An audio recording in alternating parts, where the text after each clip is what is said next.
রাধে রাধে সবাইকে। আজ আমি করব হলো দই বেগুন। বেশ কিছুদিন ধরে আমি চ্যানেলে রান্নার ভিডিও দিতে পারিনি কিছু ব্যক্তিগত সমস্যার জন্য। চেষ্টা করব এবার থেকে সপ্তাহে একটা ভিডিও ছাড়ার। প্রথমে আমি দই বেগুন করার জন্য দুটো বেগুন নিয়ে নিয়েছি। মোটা করে বেগুনগুলো কাটতে হবে, বেশি পাতলা করে কাটলে কিন্তু হবে না, তাহলে ঝোলে যখন দেবে একদম নেতিয়ে পড়বে। মোটা করে বেগুনগুলো আমি তা কেটে নিয়ে তার মধ্যে আমি দিয়েছি হলো থালায় কিছুটা লঙ্কার গুঁড়ো, হলুদ গুঁড়ো, লবণ আর কিছুটা সর্ষের তেল দিয়ে ভালো করে হাতায় একটুখানি মাখিয়ে নিয়ে বেগুনগুলো এপিট ওপিট ভালোভাবে মাখিয়ে নিয়েছি মশলাটার সাথে।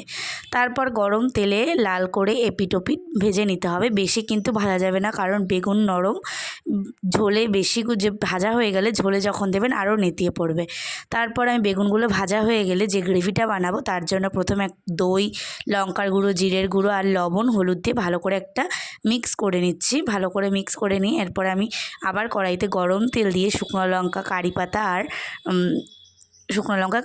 কালো সর্ষে দিয়ে ভালো করে একটু ভেজে নিয়ে তার মধ্যে দেবো আদা, কাঁচা লঙ্কা আর টমেটো বাটা দিয়ে আবার কিছুক্ষণ নেড়ে চেড়ে নিতে হবে।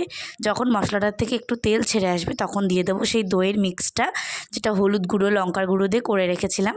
তারপর দিয়ে অল্প জলটা দিয়ে তারপরে আস্তে আস্তে ফুটতে দেবো। মশলাটার থেকে যখন তেল ছেড়ে আসবে দুটো কাঁচা লঙ্কা দিয়ে দেবো, যাতে মানে গন্ধটা ভালো আসে। দুটো চেরা কাঁচা লঙ্কা দিয়ে কিছুটা জল দিয়ে জলটা ফুটাতে হবে। ফুটে আসলে জলটা যখন ফুটে আসবে তখন আমরা বেগুনগুলো ছেড়ে দেবো। বেগুনগুলো কিছুক্ষণ ছেড়ে দিয়ে তারপরে যখন বেগুন আর ঝোলের সাথে একসঙ্গে জাল হবে, জাল হওয়ার পর যখন বেগুনের ঝোলটা যদি একদম যারা শুকনো শুকনো খেতে চান তারা বেগুনের ঝোল পুরো শুকিয়ে ফেলতে পারেন। একটু গ্রেভি যারা খেতে চান তাদের জন্য অল্প গ্রেভি রাখতে পারেন। প্রথমে গ্রেভি অল্প করে রেখে তারপরে যখন জাল হয়ে আসবে তখন দিয়ে দেবো হলো একটু গরম মশলার গুঁড়ো। নামানোর আগে অল্প করে গরম মশলার গুঁড়ো দেবেন। আর এইখানে টমেটো, আদা বাটা আমি যেটা দিয়েছি ওটা না দিয়ে শুধু ওই যে দইয়ের যে মিক্সটা ওটা দিয়েও আপনারা এই দই বেগুনটা করতে পারেন।